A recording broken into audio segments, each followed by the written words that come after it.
Šodien beidzot esmu saticis un aprunājos ar Kasparu Ulstu, vienu no Latvijā zināmākajiem piedzīvojumu ekspedīciju cilvēkiem. Viņš arī tas, kurš stāv aiz Adventures LV. Protams, par to tu esi dzirdējis. Šis ir ļoti, ļoti labs ceļojuma bloks.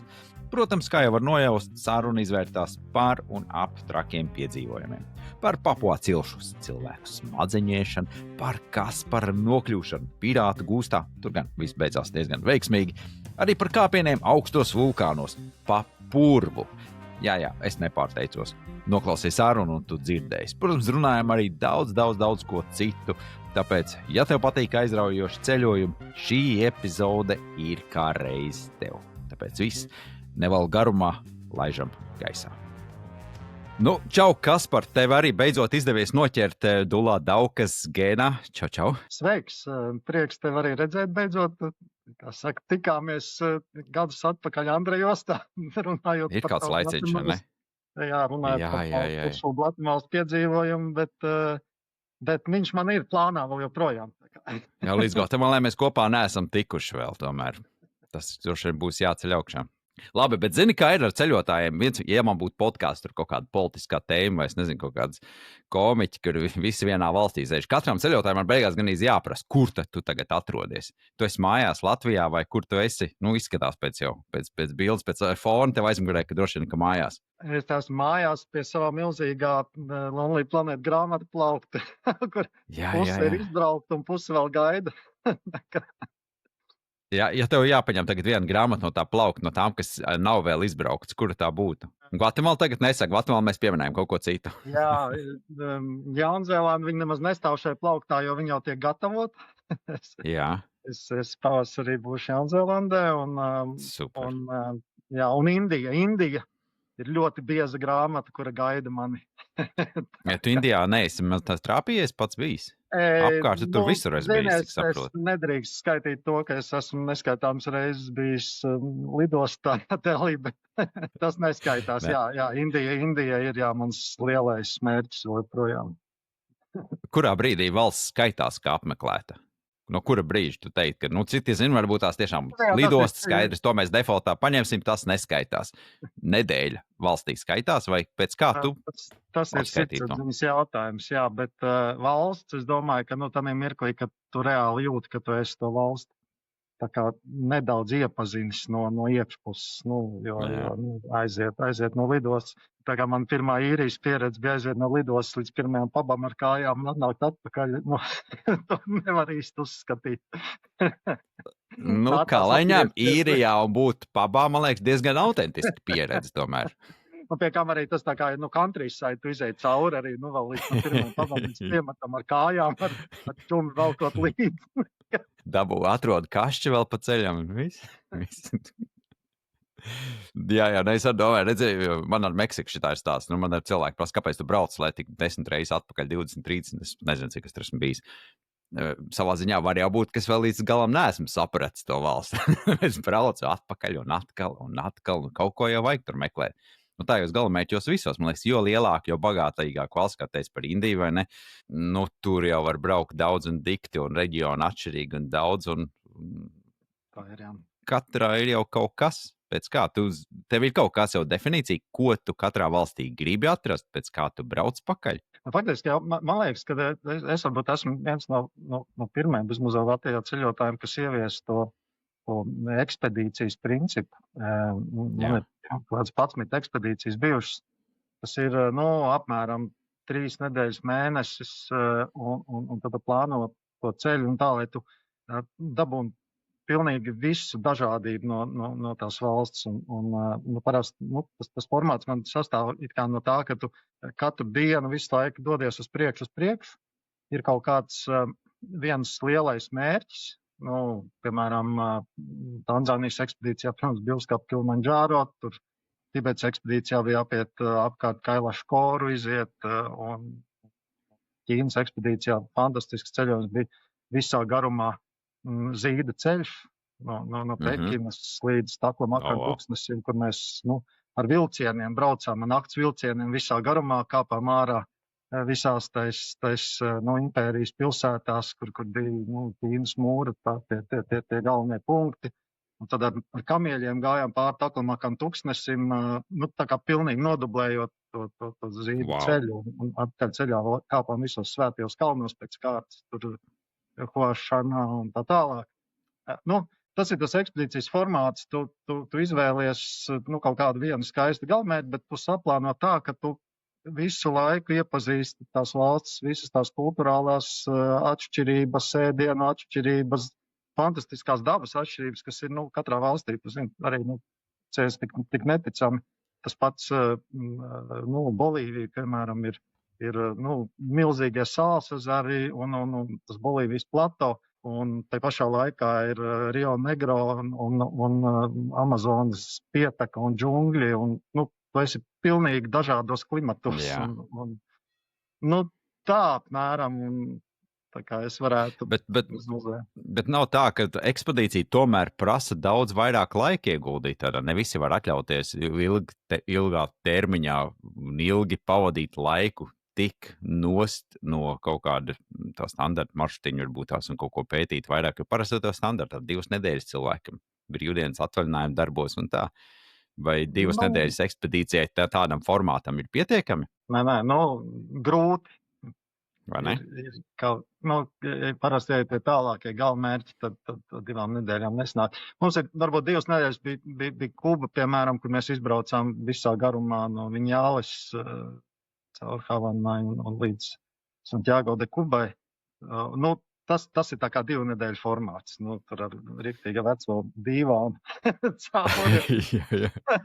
Nē, redz, droši vien jau atkarībā no galamērķa un valsts. Ir jau cits, kur tiešām tajās 2 nedēļās to var izskriet cauri, var redzēt un piedzīvot. Nav tik liels, nav tik plašs, bet daudzās tur arī ir mēnesis, 2 mēnešiem nepietiktu. Tā jau arī. Tā ir, tas ir, tāpēc jau ir tā, protams, tā kā štatos, piemēram, tur jau ir tā, ka tur katrs brauciens ir ekspedīcija, bet tu paņem savu štatu katra ekspedīcija. Jā. Mēs mēnesi ceļojām tikai pa Jūtas un Kalifornijas štatiem. Tālākais bija laikam Josemīti, kur mēs aizbraucām līdz Josemītiem, uzkāpām Hārdomā, bet principā mēnesis. Izēja vienu otru nacionālo parku, tur vienu dienu pārčes, nākamo tur nokāp lielajā kanjonā. Tas ir, tā milzīgi. Jā, bet kur tu informācijas smelies? Kas tu pats plāno, es saprotu, vai ne? Tev jau nav tur kaut kāda sadarbības partneri, varbūt tās galamērķos, bet tu pats plāno, pieredzi jau ir uzklāt, un tad tu vari atļauties. Jo, ko es esmu pamanījis, arī es tagad strādāju daudz ar lielajām aģentūrām, kā konsultēt tieši par ceļojumu plāniem un maršrutiem.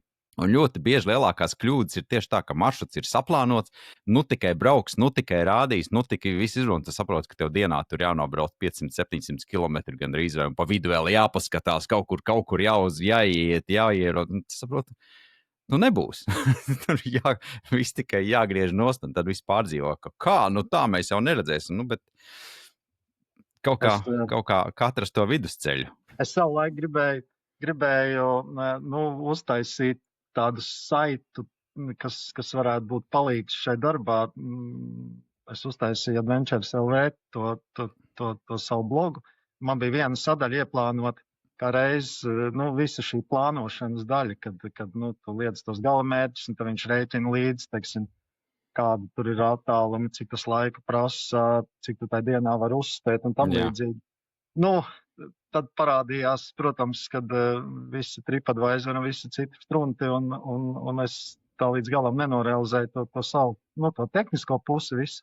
Un Adventures palika kā mans bilžu albums ar daudziem stāstiem un bildēm, bet principā, tas process, kāds tu paņem atšķir. Sāc ar to, kad atšķir Lonely Planet, tā apsties, kuras vietas tās valsts, tie speciālisti, kas to valsti ir apceļojuši, iesaka, kā tās, kas ir tā valstī, foršākās īpaši, ja tu skaties arī ārpus, tās turistu takas, to sadaļu, un tam es tā kā ticu vairāk kā tam spamam, kas ir TripAdvisorā, kur, parasti tās turistiskās vietas vienkārši birst iekšā ar super augstiem reitingiem un ļoti grūti ir atrast kaut ko tādu ļoti sakarīgu. Nu, un tad, jā, un pēc tam tas sāc meklēt klāt, nu, teiksim, kā to maršrutu pilnveidot, un tad jau, ir jau baigi daudz tie resursi, kuros var iestīties. Es tev par Lonely Planet gribētu oponēt nedaudz. Man ir tāds teiciens, es kaut kur dzirdēju to, un es to ļoti bieži speciāli nopirku, lai papētītu, jo es man liekas, nebija kaut kāds gadus 10 pirts, varbūt pat vairāk. Un bija tas teiciens, ka atzīmē Lonely Planet visas vietas, kur tu gribi, kas ir pieminētas Lonely Planet, un nebrauc uz tām. Tā nav veidā, jo tomēr visi atkal pērk, visi brauc uz tām vietām. Viņas jau nebūs nekāds pārsteigums. Skaidrs, ka ļoti bieži šīs vietas ir pamatot, viņas ir jāapmeklē, viņas ir zināmas, viņas ir apskats objekti dēļ kaut kā svarīgi. Nu, ja tās ir piramīdas, viņš ir skaists. Ja tas ir ūdenskritums, tad ir viņš wow. Nu, skaidrs, ka mēs to visi gribam redzēt. Bet diez vai Lonely Planet tu atradīsi kaut ko unikālu, tādu, ko varbūt cilvēki nezina, kā līdz tam aizsniegties. Jā. Es tev piekrītu, ka nevar nosacīt ceļojumu balstīt tikai uz tiem mērķiem, kas ir tur, bet ir ļoti svarīgi izvērtēt, vai tu gribi tomēr, ja tu gribi apskatīt kādu valsti, arī apmeklēt tās vietas, kas tur ir pieminētas, tā kā pilnībā no viņam izvairīties, jo citādi tas paliek atkal par tādu, ļoti tādu selektīvu, tikai staigāšanu pa krūmiem un meklēšanu, teiksim, kur ir kaut kādas vietas, kur tiešām neviens nav bijis, un tad tu tur atrod kaut kādu super tādu mazu retu objektu, bet, beigās tu aizbrauc no tās valsts, un tev ir tāda sajūta, bāc, bet, līdz Tadžmahalam kaut kā speciāli viņā pagāja garām, jo, tur jau tā pilns internets ir Tadžmahal, tā kā to neapskatīja, bet aizgāja līdz tādai ļoti, ļoti mazam templītim kaut kādā ciematā. It kā jau, tu viņu apmeklēji, un varbūt iespējams tas pirmais no Latvijas Eiropas, kurš ir bijis, bet kā tomēr, tu pagāji 10 metru garām Tadžmahalam, un viņu nepaskatījies, ne? Arī tā kā. Tas ir tāds bišķi kompromiss, bet vienmēr ir svarīgi, teiksim, kā tu nonāc, piemēram, tā kā es plānoju to pašu Peru ekspedīciju arī, bija iespēja uz Machu Picchu aizbraukt ar vilcienu dienas laikā, tur uzkāpt, sapučēties un tīties atpakaļ, un bija iespēja iet tomēr Inku taku, to 4 dienu pārgājienu, kuram bija jāpiesakās pusgadu iepriekš. Toreiz atceros, ka mēs bijām vasarā, mēs no februāra jau rezervējām sev vietu uz takas, jo tur bija kvotas, un tas bija tas lielais piedzīvojums, ka tu viņā iesoļo, nevis tā kā visi pārējie, kas ir atbraukuši ar autobusiem uz augšu, ar tām smagajām mašīnām uzvest laukā no augšā. Jā, pastāst man par šito pieredzi, jo šeit ar domas dalās. Es esmu gājis arī, es esmu neskaitāms reizes braucis ar vilcienu, un es esmu vienu reizi ar kājām gājis. Un toreiz, kad es nogāju, pateicu vairāk nekad. Jo, man neinteresē pa Vērmanīti staigāt ar miljonus citiem turistiem, rindiņā ķēdītē, tur visi, ka viens otram kāpj uz galvas virsū. Jā, daba fantastiski skaita, jā, tā sajūta, ka tu ieej ar kājām iekšā tā kā senos laikos fantastiski, bet tas mežonīgais turisms, kas uz tās takas darās, man izbesīja ārā. To es nevarēju. Jā, varbūt es biju paveicos kaut kādā citā laikā, kad mazāk cilvēki, katrā ziņā man nebija tā, ka ļoti traucējoši, mēs gājām diezgan autonomi, varbūt mēs gājām ātrāk. Var jau būt. Arī, jā, tur jau varianti. Tiešām. Bet tur tās kvotas ir, man liekas, tur šobrīd ir atkarībā no sezonas ir 1500 līdz 2000 cilvēki dienā uz takas drīkst būt. Bet principā tehniski viņi jau visi mostās no rīta reizē, pāri brokastis, viss sāk iet. Visiem ir viens galamērķis, tur jau nekur citur neaizies. Ja no otras puses zinu, ka otra taka, kur tu var nākt, zini tāda čokērki eiro no otras puses. Ja tu nāc no tās puses, tur esot tā, ka wow, tur neviens cilvēks tur neiet. Bet tur ir, man liekas, kaut kāds 9 dienas gan drīzē jāiet. Nē, es pieņemu, jā. Ja es vēlreiz sadomāšu apmeklēt Machu Picchu, tad noteikti izvēlēšos šo. Bet, bija jau pieredze. Bet, ja runā par teritorijām, kur tu nevar satikt baltos, tad mēs bijām pie Papuasiem, Papua Jaungvinejā, Jā, es redzēju tev šo te. Jā, Fotās bija, vai ne? uz viņu lielo nacionālo lielāko šo kultūras šovu, milzīgo festivālu. Un tur bija tā, kad diena pirms festivāla sākuma tur bija apmēram 500,000 vietējo, kas bija sabraukuši uz to festivāla pilsētu. Un bija viens baltais. Bez mums mēs bijām 4, un vēl bija viens. Wow. Un tas bija, jā, kad tu esi uz tā, reāli 500,000 cilvēku fona, kas visi svin, un visi tēpušies kā no kurš tērpies tais palmu lapās, un gandrīz bez nekā. Dažas bildes, man pat Facebooks tā kā izdzēs, jo teica, ka esot pārāk daudz plikumi redzam, kaut gan tas ir liels festivāls, bet es nevaru piespiest šos cilvēkus saģērbties tādi, kā viņi ir šajā festivālā. Un tā kā mēs braucām no šī festivāla tālāk pa Sepiku upi uz ciemienu, kur ir brauc ar vienkoci 1000 kilometrus pa upi uz Indonēzijas pusi, un šīs upes, kas ir vairāk 1000 kilometru gari, ir viens tikai ceļš pie viņas pienāk klāt, un ir viena osta, kurā reāli pēc tam ar vienkočiem cilvēki brauc iekšā džungļos. Ja? Un tad aizbrauc tur galā, un tevi sagaida visa cilts, ir iznākusi, viņi dzied, stāv krasta, uz krasta kraujas, un dzied visi saģērbušies savos palmu brunčos, ieskaitot cilšu vecākos, ieskaitot klanu vecākos. Un tad viņi aicina tevi savā garu mājā sajiet namā un stāst par visām tām tradīcijām. Un tas cilts vecākais, tāds normāls džeks, tādā zilā tēkraklā, un viņam prasa, kā jums tur tagad ir ar to drošību, ar to cilvēku ēšanu. Viņš saka, nē, mēs jau tā cilvēkus neēdam. Ja tur iemaudās kaut kāds no blakus cilts, un ja mēs nolemjam, ka viņš nav labs cilvēks, ja viņš tur, teiksim, tā kā viņam aura slikta, ka viņš nav labs cilvēks, tad viņu ziedo, bet viņi saka, kā mēs jau izēdam tikai smadzenes. Tad šī gadījumā sievietes arī pat smadzenes neēda, kad smadzenes apēd vīri. Sievietēm atnes mājās suņa gaļu, un tas tā kā ir, tā kā pēc tradīcijas. Un viņš to stāsta nopietni, tu īsti nevar saprast, vai viņš runā par pagātnes laikiem, ja viņš runā par šī brīža situāciju, tur, tā ir. Tas ir tagad. Tā ir tā dzīvā kultūra, ko vēl pieredzēt, ko vēl sajust, jo tas jau viss tik daudz mainās. Bet Papua tomēr ir viena no tām valstīm, kas ir ļoti grūti sasniedzama šobrīd. Birokrātija baigi sarežģītā tur, vai ne? Kāda tur ir ar to sistēmu? Kāda bija tas plānošanas process jums?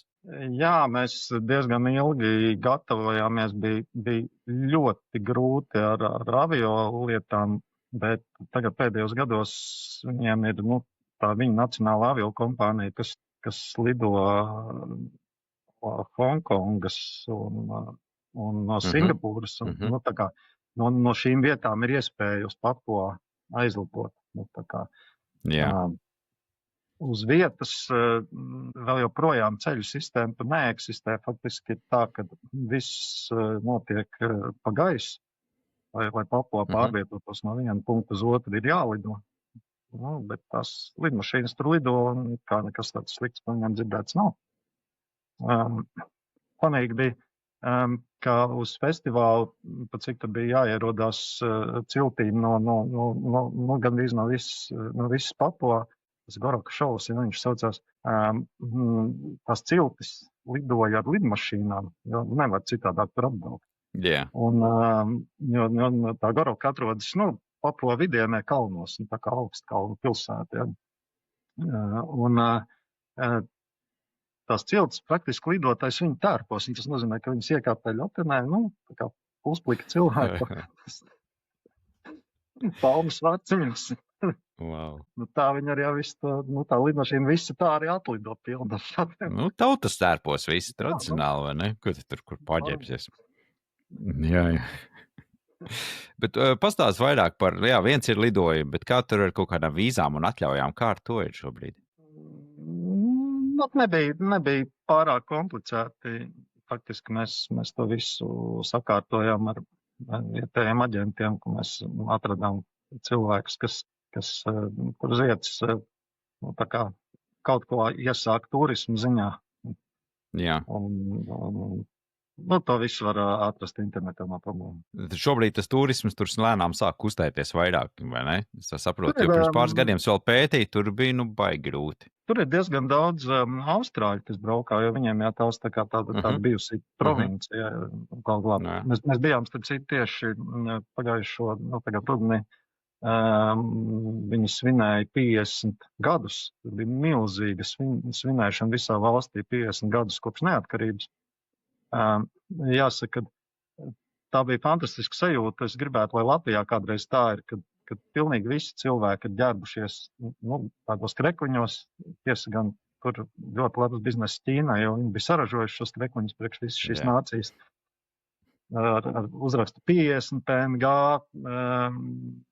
mašīnas bija visas, kas mašīnas braukāja, visām bija uz priekšējā kapotu bija uzlīmēts 50, arī PNG būtu. Visās mašīnās bija karogi iesprausti, milzīgi, tādi tā kā.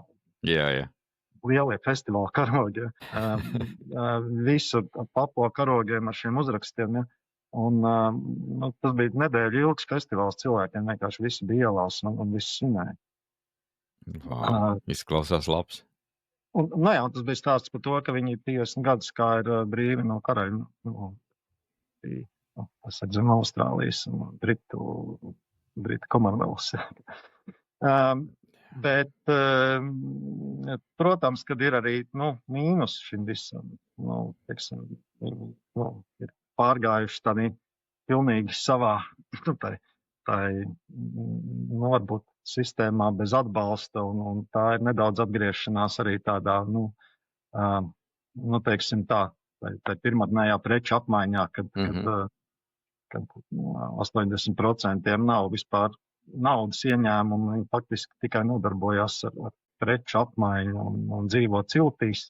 Kāds no cilts, teiksim, ir tas, kurš kaut ko pārdod, tad viņš saved atpakaļ preces, un visi pārējie faktiski dzīvo tikai šādā stilā. Līdz to nepastāv arī vispār nekādas, teiksim, sociālās garantijas šiem 80% iedzīvotājiem. Jā, un cik saprotu, vēl tā viena lielākām problēmām viņiem bija šo cilšu iekšējie konflikti, kas tur ar savā starpā kaut ko nespēja sadalīt, tad tur izdomā kaut kādu kašķi savu sataisīt. Kamēr mēs bijām izbraukuši pa Sepiku, bija kaut kādas dažas dienas, kad mēs bijām ielidojuši tajā pilsētiņā pie jūras, kur mums teica, tikai nemēģiniet iet pie jūras vienkārši tā, pie okeāna nopeldēties savā nodabā, kad jums vajadzētu kādu apsardzes līdzi pat tā, ja. Viesinām, ja. Tad izrādās, ka bija izveidojies kaut kāds cilšu konflikts tur pat pludmalē un bija pāris cilvēki noslaktēti. Vienkārši gāja bojā. Bet jums pašiem, kā turistiem, kā baltējiem, bija kaut kāds, kā apkārtēji pret jums izturās un kāds bija tās pašiem sajūtas, nedrošība tur kaut kāda vai kā ar to? Kopumā super draudzīgi, bet vienmēr bija tā, ka vajag ļoti monitorēt to situāciju. Mums bija tā, ka mēs, piemēram, klīdām pa autostas rajonu, kur no visiem apkārtējiem ciemiem brauc iekšā tādām smagajām mašīnām, pilnas pielādēts ar cilvēkiem. Viņi vakarā gaida tas savu mašīnu, kad viņi brauks atpakaļ uz savu ciemu. Bars ir milzīgs, tu izvelc savu aparātu pafotografēt. Uzreiz ir apkārt milzīgi daudz cilvēku. Mēs arī gribam, visi māja, visi priecīgi, bet te pašā laikā jau kāds jau gramstās gar vēders somu, kaut kāda roka jau pastiepusies. Un tas pūles paliek arvien tāds lielāks un agresīvāks. Tas process tā kā tāda lavīna veidojās, nevis tā, ka visi tā kā nopučējās un čau un aiziet. Bet viņi visi tā kā krīt viens otram virsū. Es arī gribu, es arī. Un tad mirklī paskaties, kad vienkārši tur vienam iedod pa muti. Un tu domā, kas tagad notiek? Izrādās, ka mums, kamēr mēs nemanījām, mūsu viesnām ir nācis līdz viens no tiem, kas tā kā jūtās bišķi atbildīgi pa mums kā par baltiem. Un viņš ir sajūtis, ka tur kaut kas briest, un viņš tam vienam agresīvākajam jau paguva iešaut mutē. Tā tas notiek. Tā situācijas tiek risināts. Viss tā kā pišķi nomierinās, bet atkal ir aicinājums, varbūt, kad slīdiet tā kā pa otru ielas pusē, atpakaļ uz to viesunamu, un tā kā aiz restēm, un viņš ir, tā kā bišķi aiztaisīts ciet. Bet tad, principā, jums visu to ceļam laikā arī bija kāds vietējais līdzi, kas tā kā uzmanīja uz bišķiņu vai pieskat? Mums nebija tā, ka pastāvīgi līdzi, bet tāpēc mūsu mērķis bija uzkāpt augstākajā Austrālijas okeānijas vulkānā un arī augstākajā virsotnē. Un tāpēc mums bija gan kalnu pārgājiens, gan festivāls, gan pēc tam mēs devāmies arī pa to Sepikupu braukt. Un katru reizi bija varbūt citi cilvēki, bet viņi, protams, visi jūtās atbildīgi, tā kā pieskatīt situāciju. Un, piemēram, uz kalniem mēs braucām ar pilnīgi aizrestot mašīnu, tā kā arī priekšējais stikls aizrestots. Viņi teica, ka tas ir praktiski iemeslu dēļ, jo uz ceļiem ir tie posteņi, kas ir, sauksim tos tā, mēs uzturam ceļu kārtībā. Kaut kādai cilts teritorijai. Tad viņi visi tur tā kā nedaudz lāpstā, viņi tur piemet, kur ir kaut kāds izskalojums tam ceļam. Latīņa Amerikā šitie arī ir. Katrai mašīnai viņi pienāk klāt, tāda milzīga mačeta, kas karājās pie sāna, jā. Saka, jums vajadzētu kaut ko tā kā ziedot. Jā. Un savukārt, ja tur ir kaut kāda mazākā nesaprašanās, tad vai izbesī stiklus ar to pašu mačeti, ja arī viņi ļoti mīl šaut ar kaķinēm, viņiem ir tāda šitāda izmēra tāda poļi, un tad tāda spēcīga mums rādīja, kā, var nošaut normālu vāveri, ja vēl kaut kādu citu lielāku dzīvnieku arī, ka viņš milzīgi gumiju uzvelk, un, tāds akmens ejot cauri mašīnai pa abiem stikliem uzreiz, ka pa vienu iekšā plotā. Tāpēc viņi brauc ar aizrestotām mašīnām, vienkārši tā praktiski saudzēs. Tā viņi Nē, bet vienlaikus, jā. Viņi ir brīvi, bet visa nācija svin. Viņi brīvi no Austrāļiem, viņi brīvi no Britiem. Tādā savā pašu pārvaldē viņi tur dzīvot. Tur mazā anarhija un valstī viss notiekās. Pat kādreiz uznāk, apēdīšu kaimiņu, kas vai ko. Bet tā jau viss labi. Tā jau viss ir draudzīgi. Tā jau uzreiz tā kā neapēd. Viņiem ir tas, kad tur tie klanu vecākie, viņi sēž.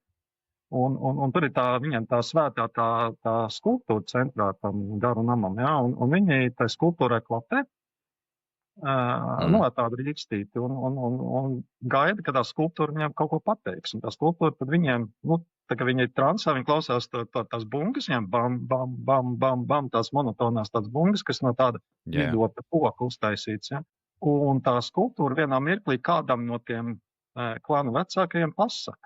Vai tas ir labs cilvēks, jeb slikts. Un ja viņi pasaka, ka slikts, tad viņi po cilvēku velk tur uz tās ziedošanas vietu.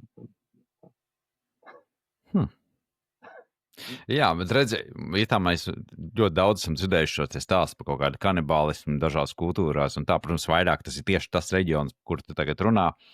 Bet es Latīņamerikā esmu gan Meksikā, gan Peru no vietējiem tos pašus dzirdējis, kas senos laikos viņi ir dzirdējuši, ka bija stāsti, kad ēda arī savējos kaut kā, ne savējos, bet, cilvēkus. Jā, un oficiālie dati tādi nav, bet tā, kad tu parunā tiem vecajiem viedējiem, tad viņi teiks, ka jā, kādreiz jau tur kaut kas bija tā. Bet viņi dievojās, jā, ka tas ir tomēr saistīts ar vairāk ar to garīgumu un ar cīņu pret sliktajiem gariem un ar tādu kā uzvaras svinēšanu, bet tas nav saistīts ar brutālo.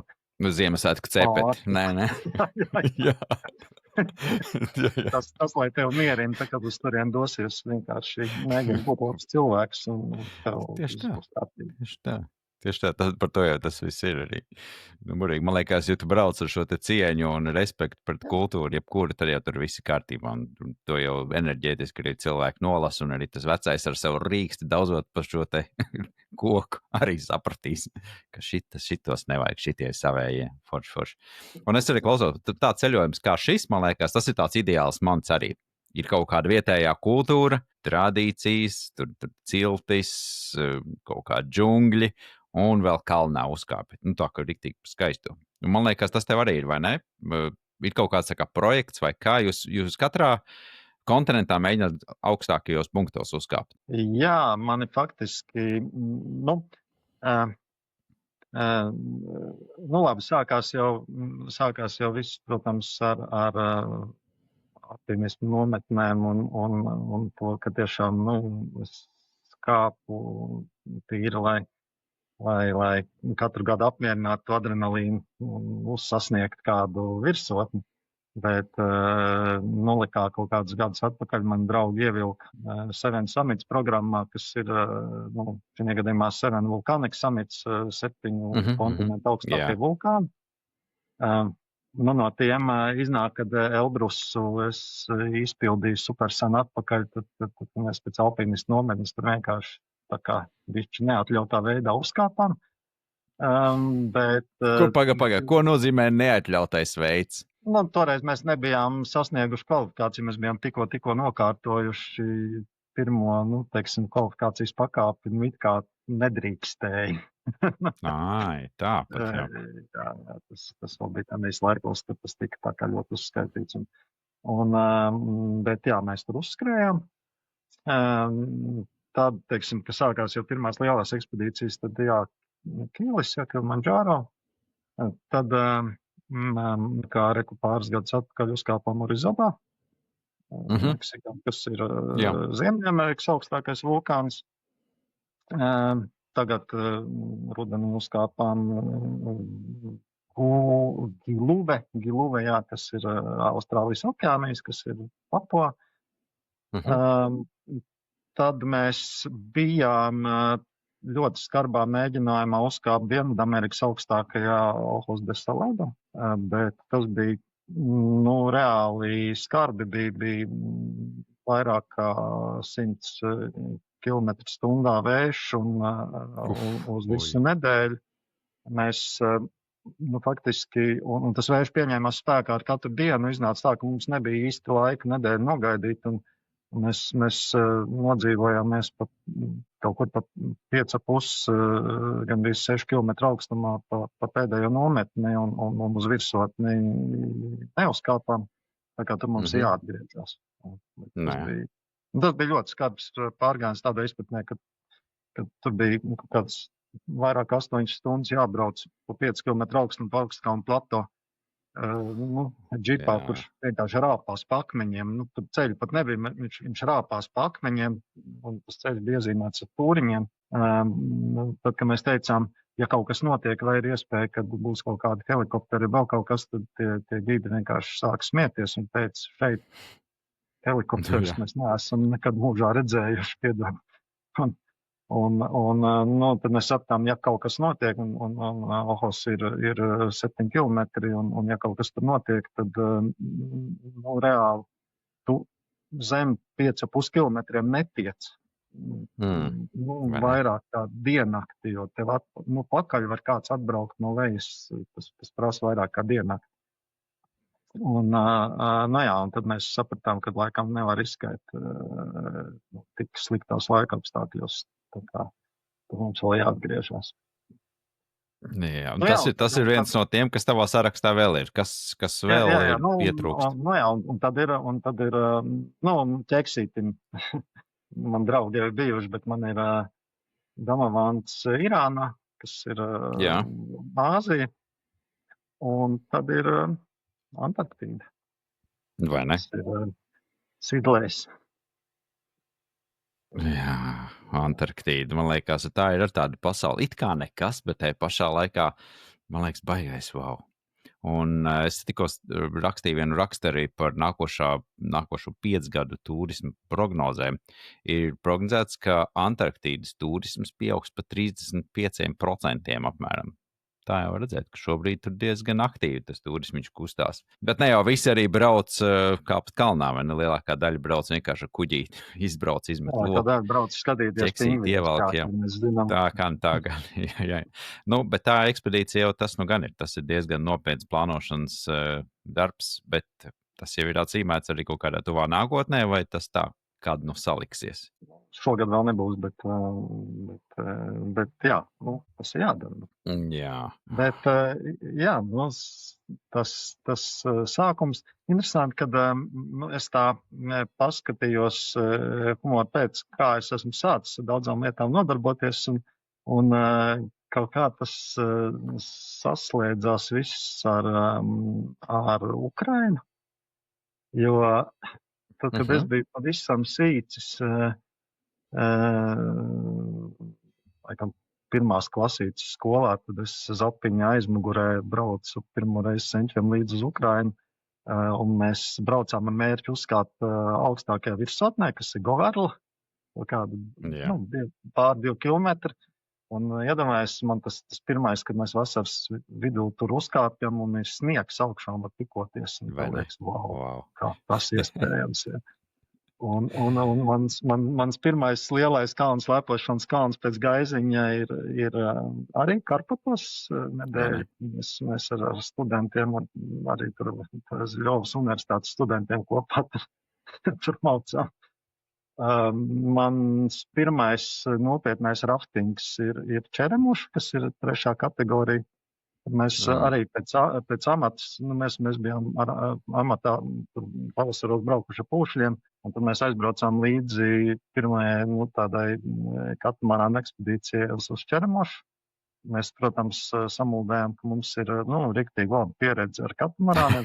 Tad ir jau arī Latvijas mērogā. Mēs malā, tā kā visi pārējie montēs uz katamarānas kopā, tad mēs tā staigājām.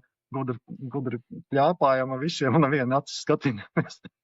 Kas jādara? Tas tur ir jāskrūvē, jāpiestiprina. Bet nebija slikti. Mēs tā kā piešāvāmies 2. dienā, jau braucām daudz maz sakarīgi, jau tās krātas varējām paņemt. Mans pirmais nopietnais velo brauciens ir pēc tam, kad mēs bijām izbraukuši Kurzemes piekrasti no Liepājas līdz Kolksragam. Ir Krimas kalnu velobrauciens, mēs aizbraucam ar dažiem draugiem. Mums bija, mēs speciāli sataisījām visu to velo somu uzkari un pat uzlikām ekscentriskos zobratus, lai varētu pret kalnu labāk mīties augšā. Un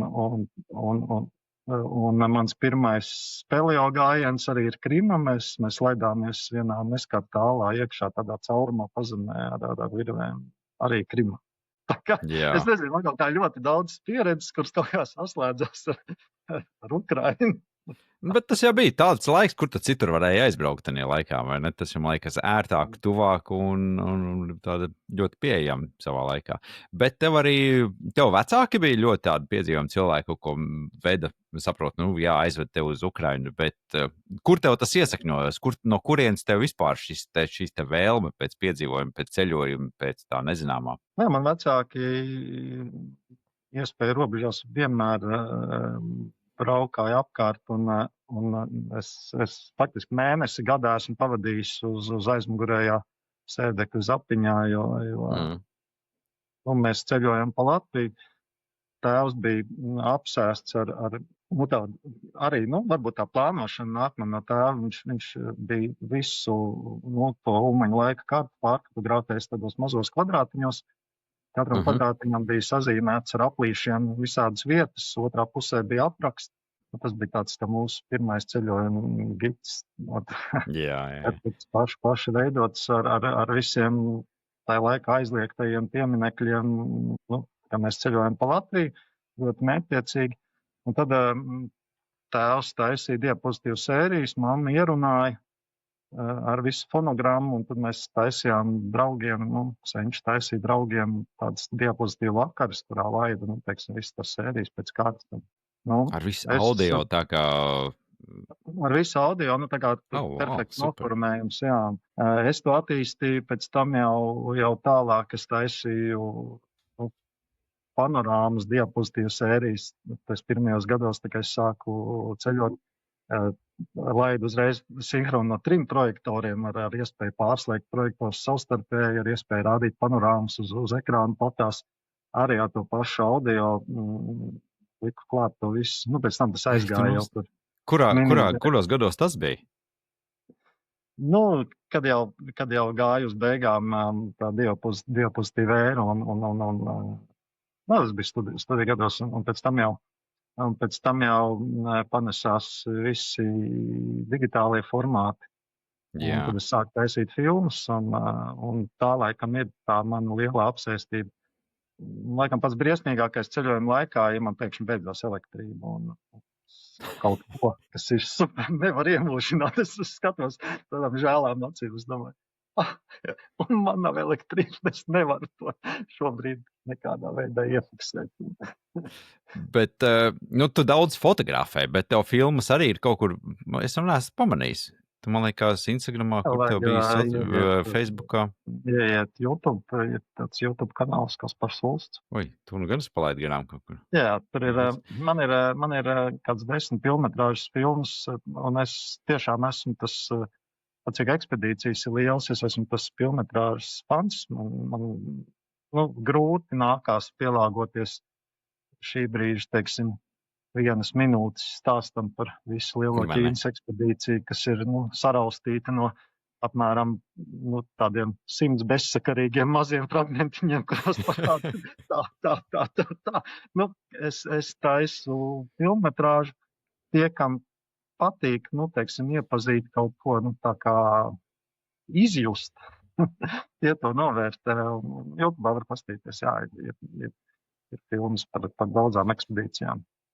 Jo stāstījums, man liekas, ir ļoti svarīgs.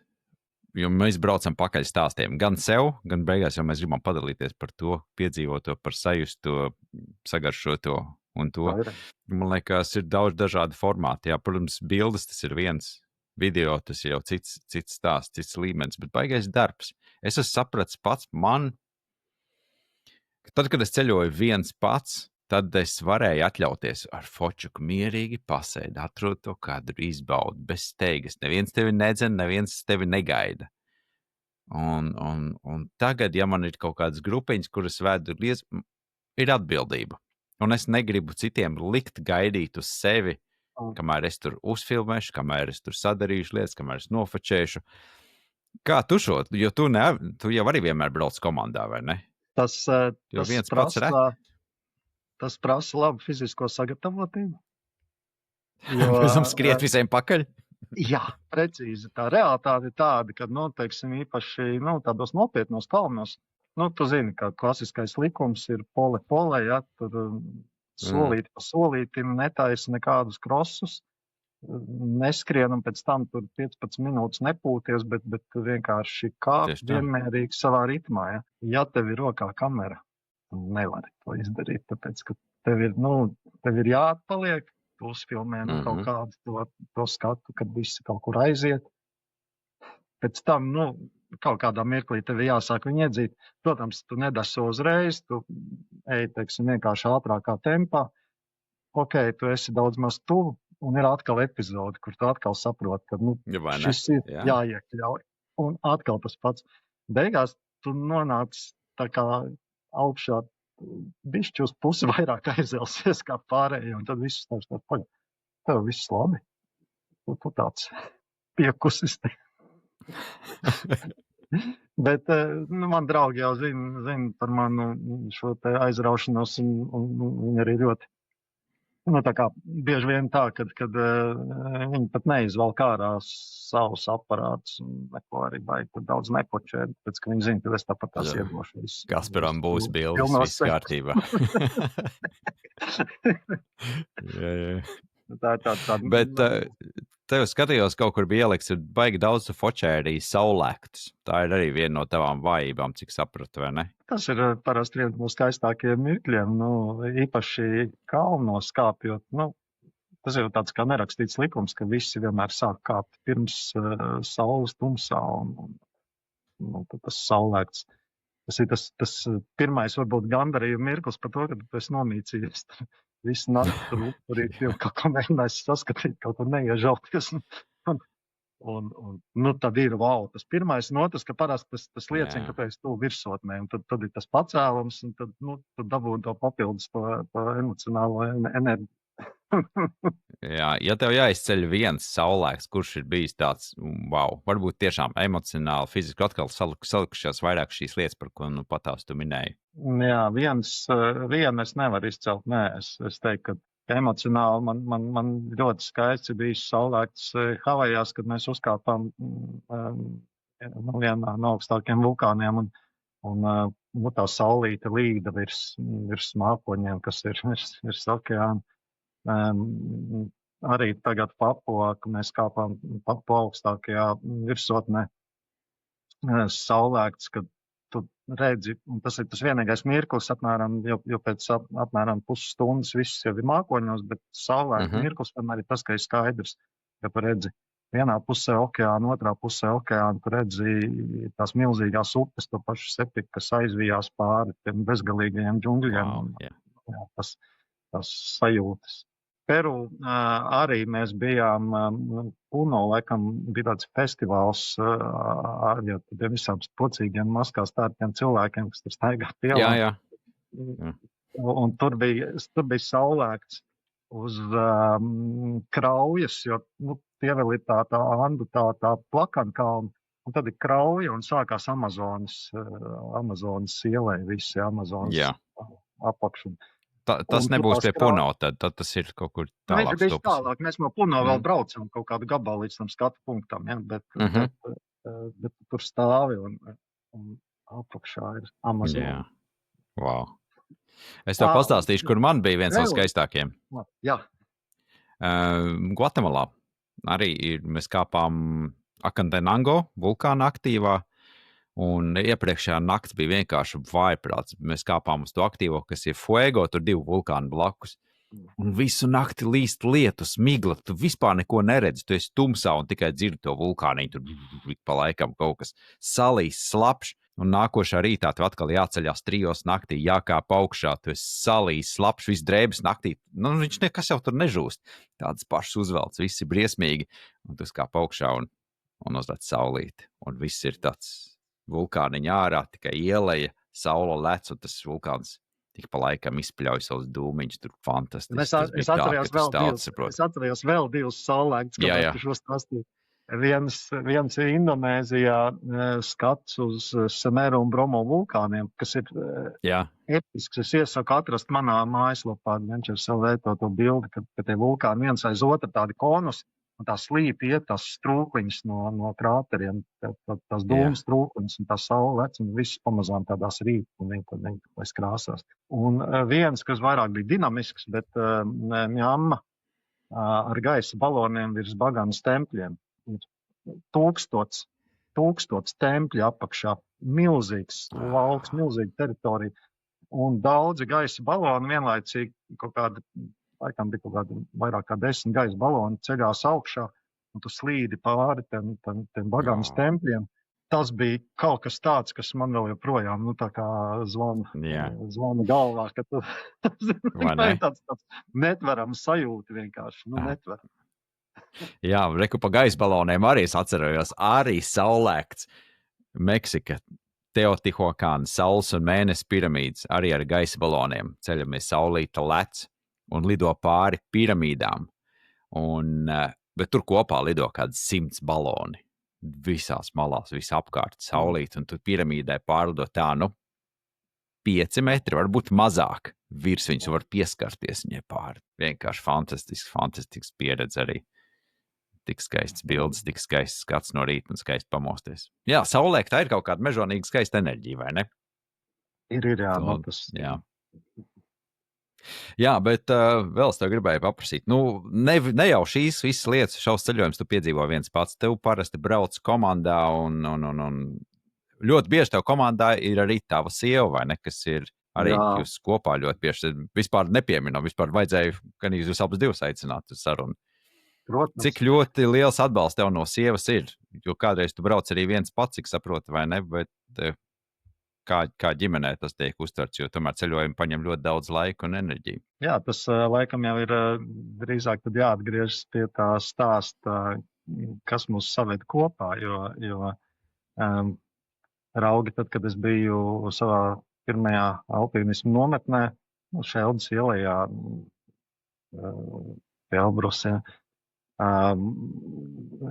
Mēs tur ar čomiem aizbraucam un nāk pa taku pretī tādu foršu tādu dāmīti. Un mēs tā visi tā kā āri noskatāmies un, protams, jāpieiet klāt, jāpaprasa, kas tu esi. Un izrādās, ka Vita no Latvijas. Okay.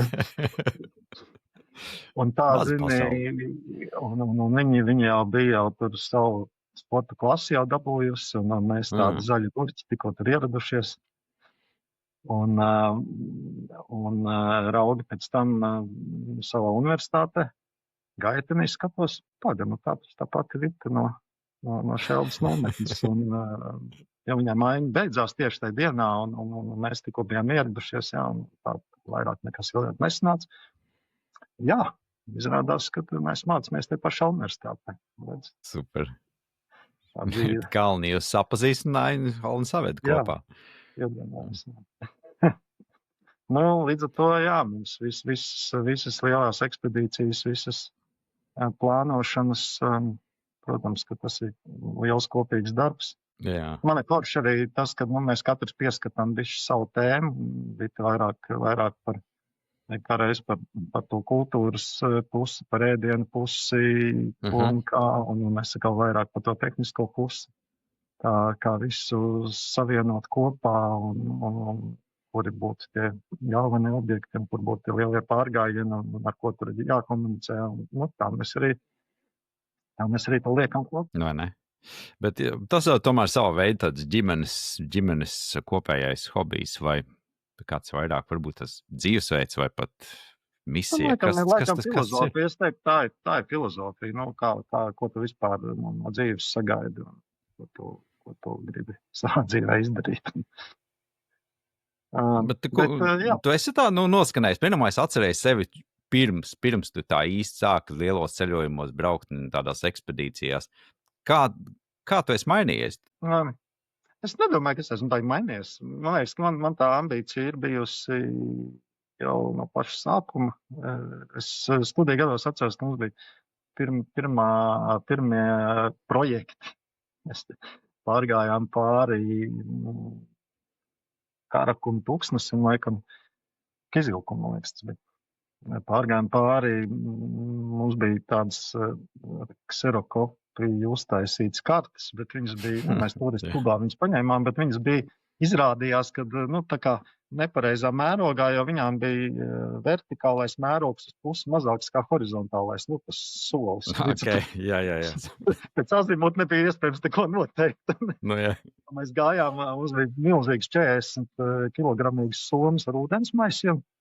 Un mēs pēc dažu dienu iešanas sapratām, ka ūdens iet uz beigām, mums vajag atrast tās atkas bija dažas iezīmētas. Bet pēc šāda azimūta, ka tev jāiet, kad tev atšķirās tas mērogs, horizontālais, vertikālais, viegli. Un otrs mans studiju laika projekts bija Hibīni ziemas slēpju ekspedīcija.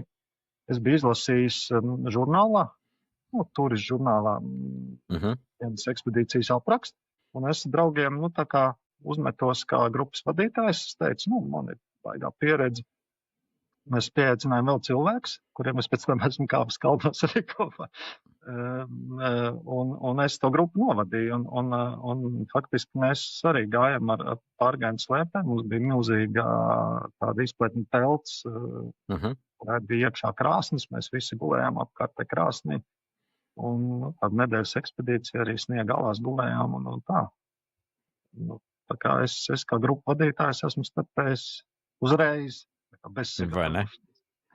Tā, kā pareizi, es neatceros, kas to teica. Man liekas, viens no lielajiem kaut kādiem uzņēmējiem, vai tur Bezos vai kurš, vai Bransons, neatceros. Ja tev kaut ko piedāvā, un tev ir nepieciešams kaut kāds skills, kas tev nav, saki jā un iemācies. Tas pats stāsts jau, nezinu, bet sapratīšu, kā vadīt, kā organizēt, vai ne, tādā veidā tas ir notiekās. Bet ir tev kāds bijis tāds, noteikti, ka ir smagākais, varbūt fiziski vai mentāli grūtākais ceļojums, vai kāda ekspedīcija vai piedzīvojums? Fiziski bija patiesībā arī kāpiens Papua vulkānā bija vājprātīgi smags, jo bija neparasti, ka bija jāiet kaut kādas, mēs 2 dienas gājām pa Augstkalnu purvu. Tā, Jā, pareizi atceros šito, te es lasīju. Visu laiku tu nevis eji pa taku, bet tu visu laiku eji pa purvu, ka tev katrs solis iegrimst, vietām pēkšņi tu izkrīt cauri vispār līdz celim, tur, teiksim, iegāzies ūdenī. Un tas kādā augstumā jau? 3-4 km augstumā. Wow, netipiski likās kā. Virs tiesām bija 4,5 jau. Un līdz pat virsotnē, teikt pa purvu. Ir tā kā stindzinošs augstums, ir bišķi pat sarma pa virsu, jā, un vēl joprojām purvs viss. Pat vertikāli, tā kā tu teiksim, liec katru soli, uz augšu, tu bišķi vieglāk, bet lejā kāpjot izstāvēs tu liec soli, viņš nošļūk pa bubļiem uz leju, jā, un te pa praktiski, tādu vairāk kā 45 grādu. Šis tiešām izklausās nereāli. Pušķiems, kuriem visu laiku purva slīp. Jā. Mentāli smagākais, laikam, mums bija jahtojums Cabo Verde, kur mums, Cabo Verde, tu zini, tur nav labs tas genofons, jā. Jo tur, sākumā tā bija tas Āfrikas vergu pārsūtīšanas punkts, kur viņus savāc visus kopā, un tad viņus sūtīja pāri uz Ameriku. Pēc tam tur uztaisīja portugāļu kriminālu noziedzniekiem izsūtīšanas vietu. Un tas genofons tādā veidā arī sajaucās kopā un izveidojās. Rezultāts mums vienā no tālākajām, vientuļākajām Cabo Verdes salām, kur mēs stāvējām uz Enkura, labu gabaliņu no krasta uz borta naktī izkāpa vairāk nānās hidrās tērpti gara auguma cilvēki ar nažiem zobos, ja. Wow. Un teica, ka, lai mēs atdodam visu, kas mums ir, un bija situācija, kad mēs apakšā visi kaīte, tā kā nelaidām viņus iekšā, kapteinis stāvēja ar milzīgu virtuves nazi, teiksim, un neļāva viņai kāpt trepēm lejā. Augšā viņi kā ķīlnieci bija paņēmuši vienu no mūsu komandas dalībniecēm, kas bija izgājis papīpēt, kad viņi izlīd no ūdens. Un neatbildēja neviens no vietējiem policijas numuriem. Ostas kapteinis uz rācijas neatbildēja. Tā kā visi mēģināja kaut kādā veidā sazināties ar ārpasauli. Vispār nestrādāja. Un tad faktiski mēs meklējām visāds risinājums un beigās mēs viņus sabaidījām ar miglas tauri. Ar ko? Ar miglas tauri. Mēs atradām miglas tauri apakšā, jā, un uztaisījām pamatīgu ļambastu. Tā, bet... Viss beidzās veiksmīgi, bet... Jā, bet pēc tam mēs faktiski stāvējām sardzēs uz maiņām visu atlikušo braucienu. Wow. Nebija tas... Klausies, bet šitādi brīži nav tev vienkārši, kad beigās tu saproti, ka šitā es vairs nevaru pietiekāt vai kaut ko mierīgi aizbraukt vienkārši uz Parīzi, pauzāties, paskatīties muzejus un viss. Jā, bet tie piedzīvojumi, viņi jau nav plānoti, un tu jau nekad tā kā speciāli uz viņiem neuzprasies. Viņi atnāk paši, kaut kā viņi tev atrod. Arī Parīzē gal galā, vai tad viņi tev nevar atrast arī tur? Kā tad? Protams. Un kā jau mēs tā sākumā jau runājam, galvenais ir, tu esi nodomi tev labi, labs cilvēks, tu esi ar cienu, respektu, beigās jau. Saliekās jau tās kārtas pareizi. Vēl man nāk prātā interesants brauciens, kas arī bija Ķīnas brauciena laikā.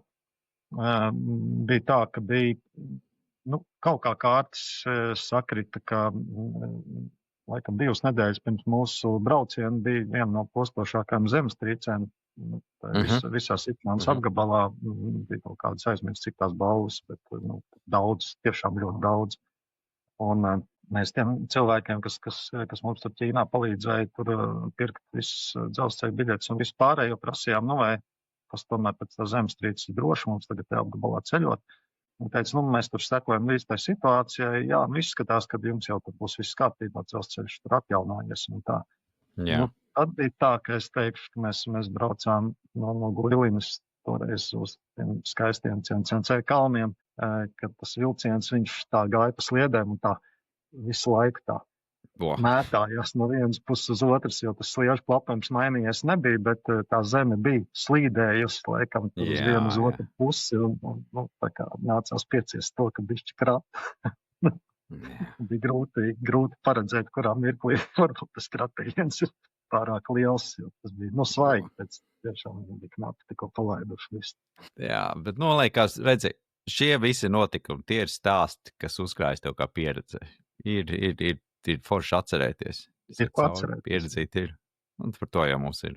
Tas ir viens no tiem iemesliem, kāpēc mēs ceļojam vispār. Kas tev plānā tuvākā nākotnē? Kas tev lielie tagad projekti vai ekspedīcijas? Jā, pilnīgi noteikti Jaunzēlanda. Mēs viņu esam nosaukuši kā kemperu ekspedīciju pāri visai, pāri abām salām. Jā. Ar saviem kemperīšiem. Tā kā dzīvosim māju, uz kā gliemežiem māju, uz riteņiem. Super. Tad kaut kas no 7 virsotņu sērijas. Jā. Kas pietrūkst tagad tev bija? Man vajag Irānu. Jā. Jāskatās, kā tur situācija. Un tad jāskatās, kurā mirklī atgriezties Ohos. Dienvidamerika. Super. Veiksmīgi. Lai izdodās, lai veicās ar šiem. Es tev teikšu arī paldies par sarunu. Vēl uz beigām es tev gribēju pajautāt, varbūt tev ir kāds podcasts, filma, grāmata, kaut kas tevi iedvesmo, ko varētu ieteikt arī klausītājiem. Varbūt ir kas no taviem krājumiem. Protams, tavs blogs un Adventures LV mājaslapa, tur jau ir ko lasīt.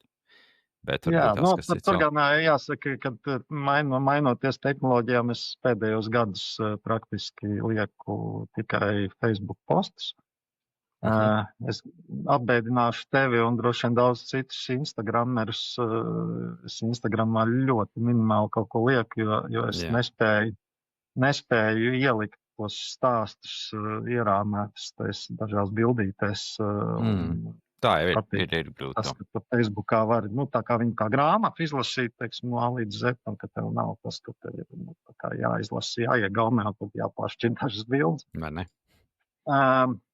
Bet jā, tad Face tie Adventures, visi iepriekšējie stāsti ir ļoti smuki, bet pēdējie gadi tad ir tā, kad es tur iemetu linkus uz Facebook, uz Face postiem.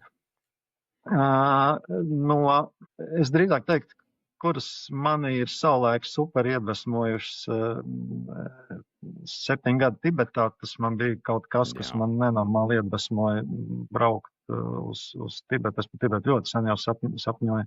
Un arī filma. Es kā vienu no labākajām ceļojuma filmām atceros 7 gadu Tibetā to ieejas ainu, kad viņi pirmo reizi gāja iekšā Lasā pa tiem ieejas vārtiem. Jā. Kā es iztēlojos, ka es apmēram tāpatās ieeju Lasā. Un mēs pat speciāli mēs braucām, viss tā Tibetas ekspedīcija toreiz bija, ka mēs sākām no Pekinas, mēs braucām ar to augstkalnu vilcienu, pasaulē augstāko vilcienu pāri visai Ķīnai līdz Tibetai, lai dabūtu to sajūtu, ka mēs tā kā ieejam pa zemi, tai Tibetā, nevis vienkārši ielidot Lasas lidostā. Un galā, protams, tas bija ļoti, ļoti tālu no tā, ko mēs iztēlojāmies, teiksim, skatoties 7 gadu Tibetā, bet tā sajūta pēc tam jau, kad mēs bijām Potāls pilī, mēs noķērām, protams, tā sajūta. Kur no kailošanas, Es klausos tavu podcastu. Skrienot, ļoti forši skrienot pa mežiem, slēpot, ļoti patīk, ka distanci nebraukāt. Tieši kā reiz tas stundas formāts ir ideāls, teiksim, izbraukt litīgi kaut kāds 10 līdz aplīt un tad noklausīties vienu podcastu. Okay. Ja tu uz beigām, tad var tīties uz mašīnu. Es klausos arī Dulā Daugsgēna un Latvijas dēkāņus. Jā, arī ļoti labs. Arī ļoti labi. foršas idejas, arī noklausies, ja ir labas idejas, esam tiešām ieķeksējis tur un tur, jā, es arī labprāt izmēģinātu. Tie audio formāti, kas, man liekas, ļoti pateicīgi, tieši visu pasportojot, ka mums var paklausīties. Tā gan. Labi, Kaspar, liels tev paldies. Paldies par ieteikumiem, paldies par taviem piedzīvojumiem un stāstiem. Un, kad jau mēs tiksimies vēl kaut kur noteikti, par to es esmu pilnīgi drošs. Tā kā, paldies tev. Noteikti, arī Gvatemalā. Super. Dai, paldies. Čau, čau, Fagēna. Čau, čau.